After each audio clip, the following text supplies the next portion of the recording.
Hello everybody and welcome to this video. In this one we're going to be working again on the E46. Today I'm going to be changing the front anti-roll bar links. Stick around and have a look. I'll take you with me for the ride, so if you're struggling to do yours you'll be able to find out how to do it on ours. And yeah, if it helps you out, let us know by hitting a like and a subscribe below this video, and stay tuned.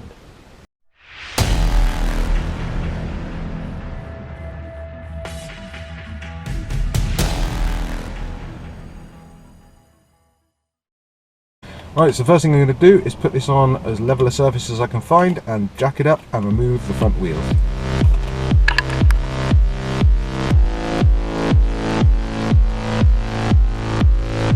Now to get this anti-roll bar link off, you've got a nut there, and then you've got the same thing at the bottom but facing inwards. So what I need to do is to basically undo them, yank that one off, and then put the new one in and then bolt it back up.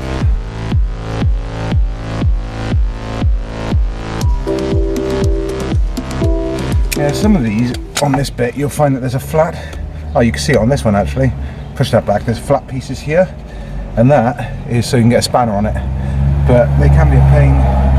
So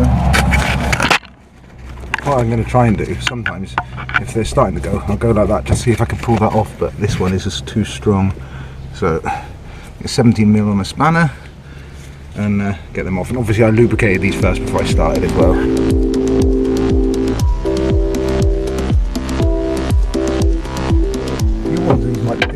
There you can see there's an Allen key in the end, so you can use that to tighten down the nuts using a spanner.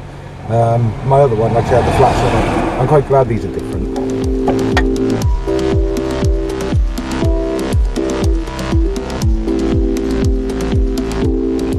So guys, I hope that the video's helped you out a little bit. If it has, then hit like and subscribe below this one, and also if you've got any questions, fire them in the comments. I'll always try and get back to you as soon as I can. Stay tuned for more content coming up just like this and more, and we'll see you in the next video.